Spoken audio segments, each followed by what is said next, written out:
Thief for that.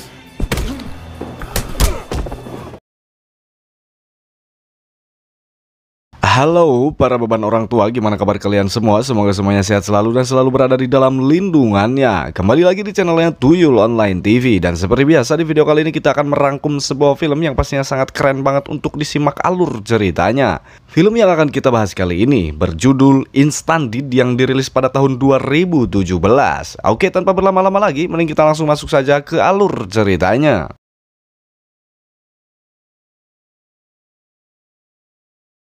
Di awal film terlihat seorang pria yang sedang bersama dengan seorang psikiater untuk berkonsultasi. Dia bernama John. John sendiri adalah pensiunan anggota militer. Dalam konsultasinya, psikiater menanyakan aktivitas John setelah menjadi pensiunan. John menjawab bahwa dirinya tidak mempunyai aktivitas lain selain hanya tiduran saja. Dan diketahui jika John sudah tidak mempunyai istri. Psikiater itu memberi saran agar John tinggal dengan anak dan juga cucunya. Hal itu akan berdampak baik bagi kesehatan mental si John. Because I like to watch TV. During the day I make... Lalu terlihat John yang mencoba untuk menghubungi anaknya yang selama 14 tahun hidup terpisah. Namun tak ada jawaban dari anaknya yang berada di Inggris tersebut. Karena hal itu John memilih untuk pergi langsung ke Inggris untuk menemui anak dan cucunya itu. Lalu adegan berpindah ke tempat di mana anaknya John yang bernama Jen terlihat datang terlambat ke tempat kerjanya. Dikarenakan Jen ini sangat sering sekali telat, bosnya pun segera memperingatkan Jen untuk yang terakhir kalinya dia bisa datang terlambat. You know, I do everything I can to get here. Kemudian setelah pulang bekerja, Jen langsung menjemput anaknya yang berada di sekolah. Anaknya bernama Wendy. Di tempat lain terlihat Razor yang merupakan mafia kelas kakap dengan para anak buahnya sedang mendatangi seorang pengedar narkoboy. Pengedar itu berhasil mengedarkan barang haramnya tersebut ke wilayahnya yang berasal dari orang lain. Mengetahui hal itu, Razor pun sangat marah. Razor menanyakan di mana dia mendapatkan barang haram tersebut. Pada awalnya, pengedar itu pun tidak mengucapkan jawaban apapun. Namun karena Razor terus mengancamnya, pengedar itu buka suara lalu dia hanya menyebutkan sebuah nama Carney. Dan Razor pun menembak mereka hingga mereka semua meninggoy. I'll kill you, Gary.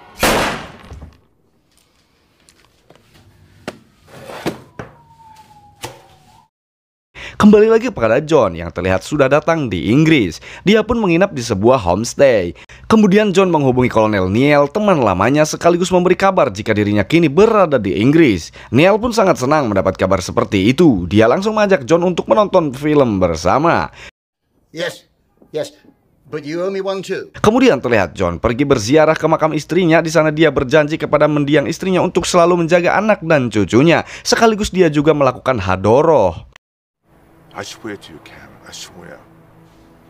Adegan berpindah lagi kepada Carney yang sedang party dengan teman-temannya. Namun tak lama dari itu Razor datang untuk menangkap Carney. Walaupun Carney sudah mencoba berusaha untuk kabur, akhirnya tertangkap juga.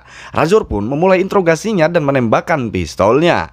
Dari luar, John mendengar suara tembakan tersebut. Dia langsung mendekati asal suara itu berada. Keberadaan John ternyata diketahui oleh Razor dan anak buahnya. John pun kemudian dikejar oleh mereka. Namun dengan cepat dua anaknya berhasil dibuat meninggoy oleh John.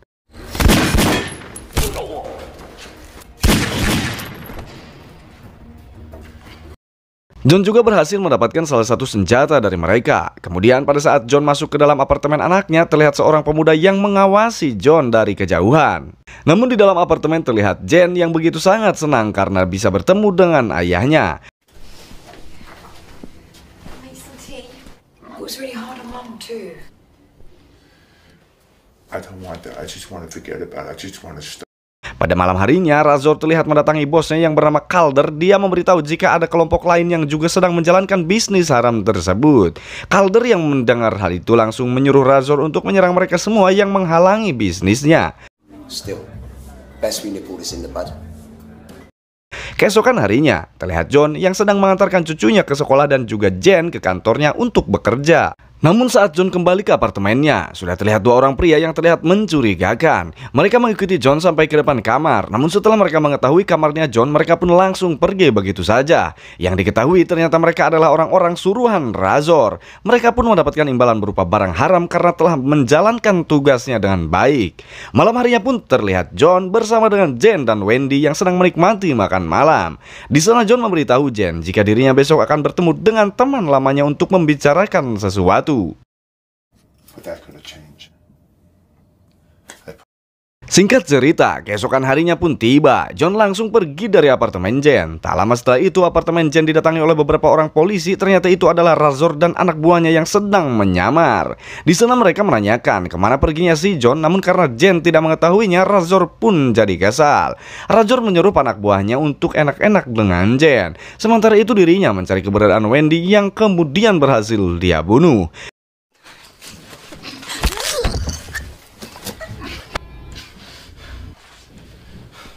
Kemudian Razor menyuruh semua anak buahnya untuk keluar. Dia kemudian menghajar Jen sampai babak belur. Dirasa telah puas menyiksa Jen, Razor pun keluar dari apartemen tersebut. Dia juga memberitahu anak buahnya agar tidak meninggalkan seorang pun saksi atas kejadian ini. Diperlihatkan juga anak-anak muda suruhan Razor telah meninggoy karena barang haram yang mereka terima semua. Adegan berpindah kepada John yang berada di sebuah hotel. Lalu kemudian Kolonel Neil datang dan memberitahu tentang kejadian naas yang terjadi kepada anak dan juga cucunya.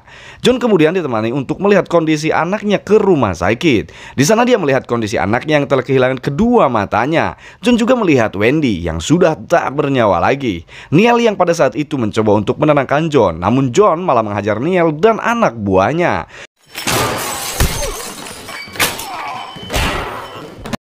Lalu John pun pergi dengan sebuah mobil, dan tak lama polisi pun datang dan menemukan Kolonel Neil yang sedang terluka parah. Tom yang merupakan inspektur polisi bertanya kepada Kolonel Neil tentang identitas John. Neil berusaha untuk menyembunyikan identitas John yang asli. Dia juga memberi peringatan kepada Tom untuk berhati-hati kepada John karena jika tidak, John tidak segan-segan membunuh mereka semua.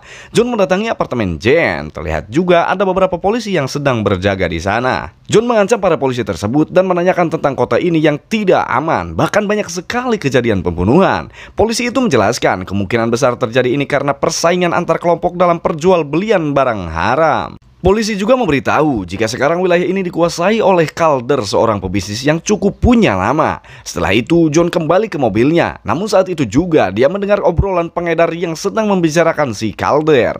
Langsung saja John membawa orang tersebut di sebuah ruangan. Di sana John bertanya tentang di mana Calder berada. Setelah cukup mendapatkan informasi dari orang tersebut, John pun menembaknya sampai mereka semua meninggoy.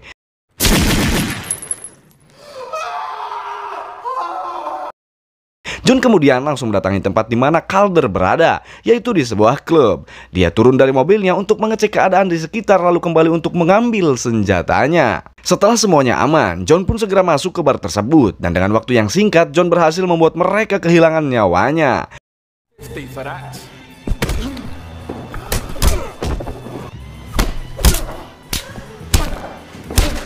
John lalu menghampiri Calder yang saat itu terlihat sangat ketakutan. Calder memasang muka melas dan berharap John kasihan kepadanya. Namun John mengatakan bahwa dia tak akan memberi ampun kepada orang yang telah membuat keluarganya terluka. Dengan gemetar, Calder menjawab jika semua itu Razor yang melakukannya. Karena amarah John yang besar, dia tetap membunuh Calder dan membawa ponsel Calder yang tergeletak. Beberapa hari kemudian, John menghubungi Razor melalui ponsel milik Calder. Namun di situ Razor telah lebih dahulu mengetahui jika yang menelponnya adalah John. Kemudian John diminta untuk segera bertemu dengan Razor karena Razor lah yang telah membunuh anak dan juga cucunya. Lalu John pun meminta Neil untuk melacak keberadaan Razor melalui nomor teleponnya itu. Terlihat Razor sedang masuk ke sebuah tempat untuk bertemu dengan Cooper yang juga merupakan seorang mafia besar di wilayah tersebut. Di sana Razor menceritakan tentang Calder yang sudah meninggoy dan dia bermaksud untuk melakukan kerjasama dalam bisnisnya. Namun Cooper tidak mau menerima tawaran itu sebelum Razor sendiri menyelesaikan masalahnya. Dan sebelum Razor pergi dari tempat itu, dia pergi ke dalam sebuah toilet terlebih dahulu. Dan dia juga menyimpan ponselnya tersebut agar ketika John datang ke tempat itu dan menghajar kelompok Cooper.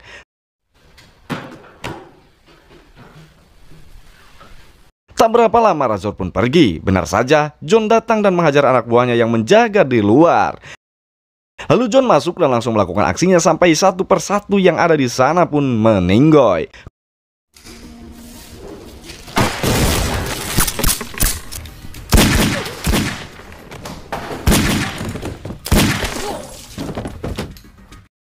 Kemudian Cooper yang merasa kagum, dia menghampiri John sambil mengatakan jika orang yang John cari sudah tidak berada di tempat ini, melainkan dia berada di dermaga. Di tempat lain, yaitu di dermaga, Razor sedang melakukan transaksi dengan mafia Meksiko. Untuk memeriksa barangnya, mereka pun langsung masuk ke dalam kapal. Namun tiba-tiba datanglah John dan adu tembak pun terjadi, sampai John berhasil menembak satu persatu kelompok tersebut.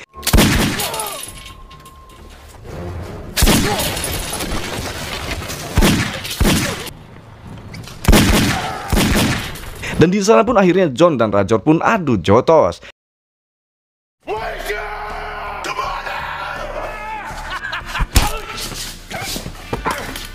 Namun John berhasil menyudutkan Razor. Dia bertanya kenapa tega menyerang anak dan juga cucunya. Razor menjawab jika semuanya adalah tentang bisnis. John yang mendengar jawaban dari Razor pun langsung menghajarnya menggunakan pisau yang dipakai Razor untuk menghajar anaknya.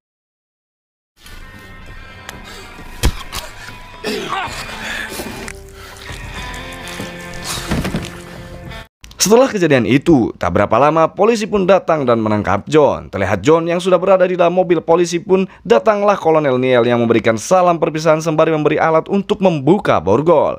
Di akhir cerita, John kembali datang ke makam istrinya sambil menelpon Jane anaknya dan mengatakan jika John sangat menyayangi Jane. Lalu film pun selesai. Jangan lupa like, comment, share, dan subscribe.